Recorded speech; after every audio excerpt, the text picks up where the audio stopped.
This is Adam, and he suffers from gout. Try Ural. It helps to prevent crystallization of uric acid crystals in gout therapy. Ural, effective urinary alkalinizer for gout.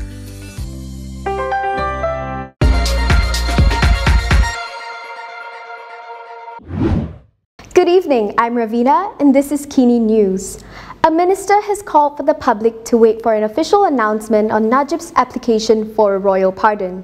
Speculation intensified this afternoon after a local daily reported that Najib's application had been approved.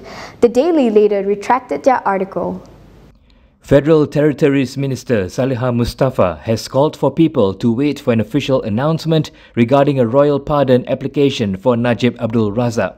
The Pardons Board is expected to issue a statement shortly over the jailed former Premier's application.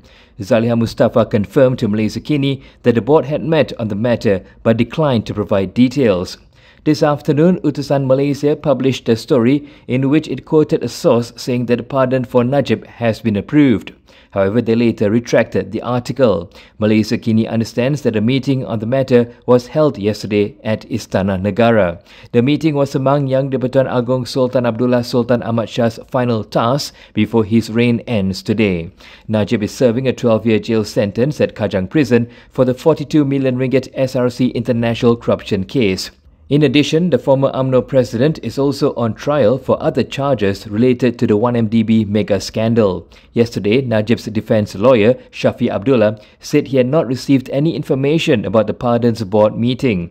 Last December, Shafi said his team would be writing to Putrajaya to seek an update on Najib's bid for a royal pardon filed almost 10 months ago. MACC is not done with their investigation into Daim Zainuddin. This is according to its chief Azam Baki, who said that they are still looking into other cases against the former finance minister. MACC Chief Commissioner Azam Baki said the anti-graft agency is still pursuing several other investigations against former Finance Minister Daim Zainuddin. Azam said they are still looking into allegations of corruption and money laundering. He was quoted by news portal Scoop as saying that after yesterday's charge, which was made under Section 36(1) of the MACC Act, the investigations into Daim continue for other cases. He added that investigations are being carried out under Section 23 of the MACC Act, which stipulates offences regarding abuse of power for gratification, and Section 4(1) of the Anti-Money Laundering, Anti-Terrorism Financing and Proceeds of Unlawful Activities Act. Yesterday, Daim had pleaded not guilty at the Kuala Lumpur Sessions Court to failing to abide by MACC's notice to disclose his assets encompassing 38 firms, 25 pieces of land and property, 7 luxury vehicles and 2 investment fund accounts. According to his court documents, among the assets that Daim allegedly failed to declare included luxury cars such as a Jaguar and a Rolls-Royce. Previously, it was reported that MACC had seized Ilham Tower, a high commercial value building located in Kuala Lumpur that is owned by Daim's family. The police are waiting for the AGC to provide feedback on their investigations of Dr. Mahathir, Muhyiddin and Hadi. The investigation papers relating to their 3R offences were submitted to the AGC last year. Police have yet to receive any feedback from the Attorney General's chambers regarding the status of their 3R or Race, Royalty, Religion investigation papers against former Prime Ministers Dr. Mahathir Mohamad and Muhyiddin Yassin, as well as past President Abdul Hadi Awang. This is according to Bukit Aman Criminal Investigation Department Director Muhammad Shuhaili Muhammad Zain. He said all police findings into the cases were submitted to the Deputy Public Prosecutor last year. He added that they had submitted all the IPs and there has been no feedback so far. Shuhaili said they have to wait for further instruction from the DPP. Last year, the police launched separate investigations against Mahathir, Muhyiddin and Hadi over their speeches for allegedly touching on 3R issues. All the cases were probed by a police special team, which Bukit Aman has set up to ensure speedy investigation on all cases involving the 3Rs. In September last year, Muhyiddin was probed for a controversial fatwa speech saying it was haram to vote for a Pakatan Harapan candidate during the Pulai by-election campaign. He had also allegedly said Malays have lost political power and control of the federal government. Hadi was investigated over his claims against DAP in July, alleging that the party intends to retain the meaning of Islam in the federal constitution based on the British colonialist interpretation which upholds liberalism and freedoms espoused by Western countries. Meanwhile, Mahathir was investigated for allegedly insulting the royal institution. One of the Bersatu lawmakers who pledged support for Anwar has denounced proposed legal action by his party.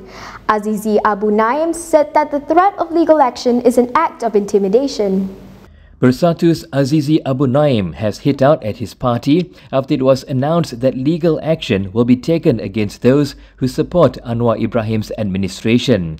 The Gua Musang MP is one of 6 Bersatu lawmakers who have so far backed Anwar without quitting the party. Azizi told Malaysiakini Bersatu's decision to amend the party's constitution to keep its elected representatives in line is merely to intimidate MPs who back Anwar. He was responding to Bersatu Secretary-General Hamzah Zainuddin's announcement yesterday that the party's Supreme Council has agreed to pursue legal action against elected reps who have pledged support for Anwar to vacate their seats. Hamzah added that the party would also amend Article 10 of its constitution to prevent more of its representatives from switching support while still in the party. Elaborating, Azizi said he had met with Bersatu President Muhyiddin Yassin and Hamzah before and after voicing support for the government to talk about allocations for opposition lawmakers, especially those from Bersatu. He said he asked about steps the party is taking to help its representatives assist their constituents, but the leadership did not seem earnest in upholding the party's prestige. Besides Azizi, 5 other Bersatu MPs have voiced their support for Anwar, citing the well-being of their constituents. They are Syed Abu Hussein Hafiz, Zahari Kecci, Iskandar Zulkarnain Abdul Khalid, Suhaili Abdul Rahman and Zulkafli Hanapi.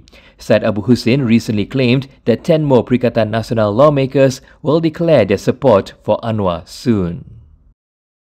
DAP's Anthony Loke is hopeful that the coalition government can remain in power at least until the next election. He said that they are working on strengthening the government and focusing on efforts to develop the country. DAP Secretary-General Anthony Loke said DAP hopes that Pakatan Harapan's cooperation with BN will last until the 16th general election. In a press conference today, Loke said the two coalitions are already working together as part of the unity government and every component party must cooperate sincerely. He added that they took heed of the decree by the Yang di-Pertuan Agong to cut down on politicking and focus on efforts to develop the country. In that spirit, he said they will make efforts to further strengthen the government and hope it will last until GE16. Loke said this when asked whether DAP will work with BN in GE16. Previously, BN chairperson Ahmad Zahid Hamidi had said that the cooperation between Harapan and BN should last beyond GE16. He cited Harapan ceding the Perak MB seat to BN as an example of Harapan's sincerity. Zahid said that Harapan could have claimed the Perak MB position, but it gave the mandate to BN and this sincerity is what bound them. Zahid added that if they can uphold this sincerity, they can ensure that UMNO's grassroots work toward regaining support.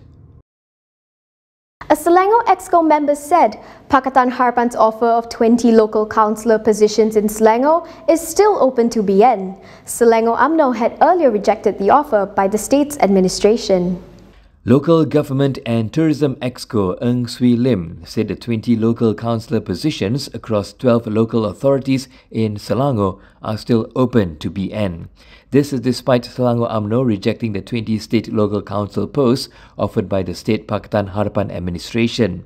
He said although councillors in 11 local authorities have already been sworn in, there are still vacancies for BN and its components. Utusan quoted him as saying that the vacancies do not necessarily need to be filled immediately and can be filled in the future. Previously, Selangor UMNO had initially asked for more than the 20 local council posts offered but later returned them. In return, its chief Megat Zulkarnain Omardin had said that it wanted 373 posts at the Village Development and Security Committee throughout the state. While commenting on this yesterday, Ng said that he respected Selangor UMNO's views. He added that they are a new coalition and have only been comrade in arms for over a year, so there are many things to refine and discuss. He said each has different backgrounds and cultures, and the requests from their supporters to their component parties are different. However, he said that the matter should be brought to Selangor Harapan as well as BN to later be decided by Selangor Menteri Besar Amiruddin Syari. And that is all from me today. For more stories, you can go to KiniTv.com. You can also follow us on Instagram, Twitter, YouTube, and Facebook for the latest news updates. If you'd like to support independent media, do consider subscribing to Malaysiakini.com. I'm Ravina. Thank you for watching.